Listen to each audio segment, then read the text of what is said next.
Summary writing के हवाले से आपको एक ही लेक्चर में सब कुछ समझा दूंगा कि यार समरी राइटिंग होता क्या है, लिखना कैसे है, कैसे इसमें फुल मार्क्स गेन करने हैं। चाहे किसी भी टॉपिक पर आई, ये वीडियो आपके लिए बहुत ही ज़्यादा इम्पोर्टेंट होने वाली है।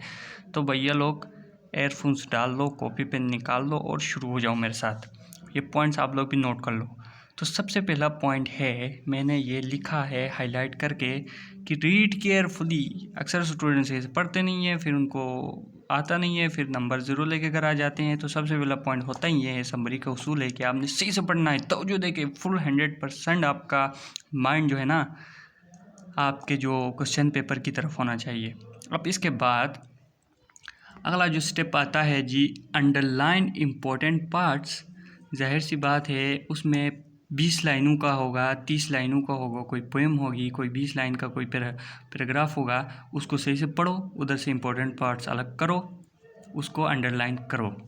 ठीक है, सारा का सारा ऐसा नहीं करना है कि इम्पोर्टेंट है बोल के सारा का सारा अंडरलाइन कर लो, नहीं। जो उधर से आपको सही में इम्पोर्टेंट लगता है वही अंडरलाइन करें। जो आपको इम्पोर्टेंट लगता है, जो आपको समझ में आ रहा है कि यार ये इम्पोर्टेंट है, उसको अंडरलाइन करने दें बिना सोचे समझे। मतलब कि शक नहीं करना है, आपने अपने आप पे भरोसा करना है, उसको अंडरलाइन करना। उसके बाद अगला पॉइंट आता है जी, राइट इन ईजी वर्ड्स। मतलब ये कि आपने समरी लिखते वक्त ये ख्याल रखना है कि आप मुश्किल अल्फाज ज़्यादा ना लाएं, इजी अल्फाज लाएं। सही हो गया। इससे फ़ायदा होगा कि एग्ज़ामिनर को लगेगा कि हाँ भाई इस बंदे ने अपने माइंड से लिखा है, तो वो आपको सही नंबर दे देगा। क्योंकि क्रिएटिव राइटिंग के मार्क्स ज़्यादा मिलेंगे इस बार किसी भी बोर्ड में, बनिस्बत इसके कि रट्टा वाले स्टूडेंट्स को ज़्यादा मार्क्स दिए जाएं। अब इसके बाद है जी शॉर्ट्स, राइट इन शॉर्ट। मतलब समरी राइटिंग का आपको पता ही होगा यार कि वो शॉर्ट ज़्यादा लंबा नहीं करना होता है। अगर 20 लाइन का आपके पास पैराग्राफ है तो उसकी समरी होगी जी 5-6 लाइन की होगी। इसी हिसाब से आप एडजस्ट कर लें। 20 लाइन की अगर पैराग्राफ है तो 5-6 लाइन की समरी, 40 लाइन का अगर पैराग्राफ है तो 8 से 10 लाइन की समरी, इसी हिसाब से चलेगा। अब इसके बाद है जी थिंक का टाइटल। आपने समरी लिखने से पहले अव्वल तो आपको क्वेश्चन पेपर में बताया गया होगा कि समरी लिखें और इसका टाइटल भी दे दें। अगर टाइटल ना दिए, उन्होंने ये बोला है कि टाइटल नहीं देना है इसका, आपने जस्ट समरी लिखनी है, तब भी आपने टाइटल देना है। टाइटल देने का कोई नुकसान है ही नहीं, बहुत ज़्यादा फ़ायदा है। टाइटल लेने के फ़ायदे मैं आपको आखिर में बताऊंगा टाइटल देने का क्या फ़ायदा होता है। टाइटल वाजिब कुर्बतन अल्लाह करके आपने दे देना है। उसके बाद आ जाते हैं स्टार्टिंग सेंटेंस।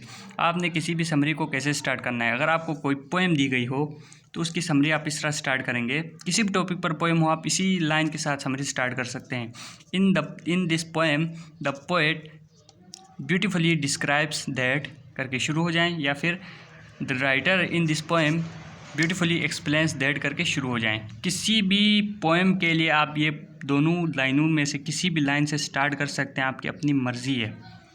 अब पैराग्राफ, अगर कोई पैराग्राफ दिया हुआ है उसके लिए मैंने 2 लाइनें बताई हैं। पहली लाइन ये है कि in this paragraph writer beautifully describes that करके शुरू हो जाएं, या फिर ये पसंद नहीं आ रहा तो आपका अगला पॉइंट है the writer in this paragraph beautifully explains that करके शुरू हो जाएं। अगर आपको राइटर का नाम याद है, राइटर का नाम भी लिख सकते हैं, मिसाल के तौर पर the writer Douglas Malloch in this poem beautifully explain that.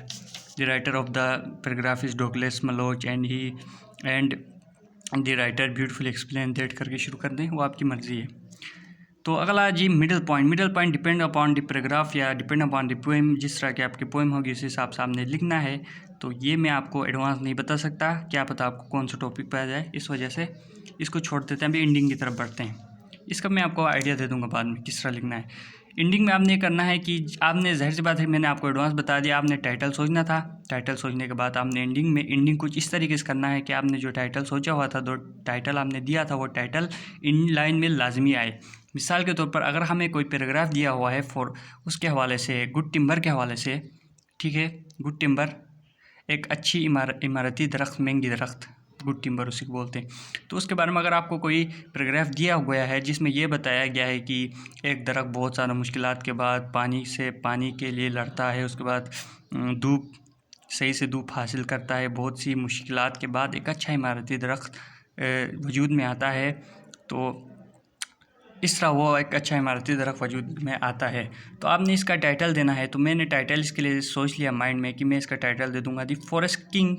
सही हो गया, फॉरेस्ट किंग टाइटल दे दिया। अब मैं इसकी जो एंड में ना, मैं फॉरेस्ट किंग का जो मैंने टाइटल लिया था वो टाइटल एंड में मेंशन होना चाहिए कहीं। तो मैं इस तरह मेंशन करूँगा। देखो मैंने इधर जुगाड़ ये किया कि मैंने थोड़ा सा बॉडी बनाई, लास्ट में मैंने लिख दिया कि and after facing difficulties a trees grows into a good timber and become forest king.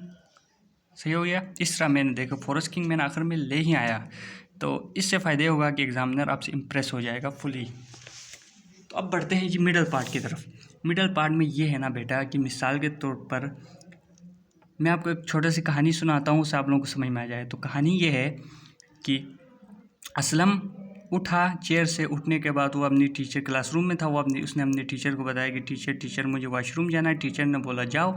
उसके बाद वो वॉशरूम नहीं गया, वो ग्राउंड के चक्कर लगाए, वो ऑफिस के चक्कर लगाए, वो थोड़ा घूम फिरा, कैंटीन गया, खाना खाया, थोड़ा बहुत शुगल लगाया जिस तरह आजकल स्टूडेंट्स करते हैं। उसके बाद जाकर वॉशरूम चला गया। वॉशरूम से भी वो डायरेक्ट क्लास में नहीं आया, मुँह हाथ धोया, उसने थोड़ा सा फ्रेश हुआ, थोड़ा सा इंटरटेन हुआ। उसके बाद जाके वो अगले पीरियड में क्लासरूम चला गया।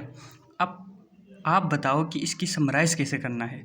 अगर कोई मुझसे पूछे तो मैं इसकी समरी इस तरह लिखूँगा कि मैं कहूँगा कि असलम ने टीचर से पूछा कि वो वॉशरूम चला जाए, टीचर ने इजाज़त दे दी। उसके बाद वो थोड़ा घूम फिर कर वॉशरूम चला गया, वॉशरूम के बाद थोड़ा घूम फिर कर वो क्लास में आया। इस दौरान उसने काफ़ी ज़्यादा टाइम ज़ाया किया। देखें स्टार्ट मैंने आपको कहानी बताई थी 10-15 लाइन की हो गई थी, लेकिन मैं इसका समराइज़ कर दिया, 2-3 लाइन की हो गई। 2-3 लाइन की तो नहीं हुई, 5-6 लाइन की हो गई।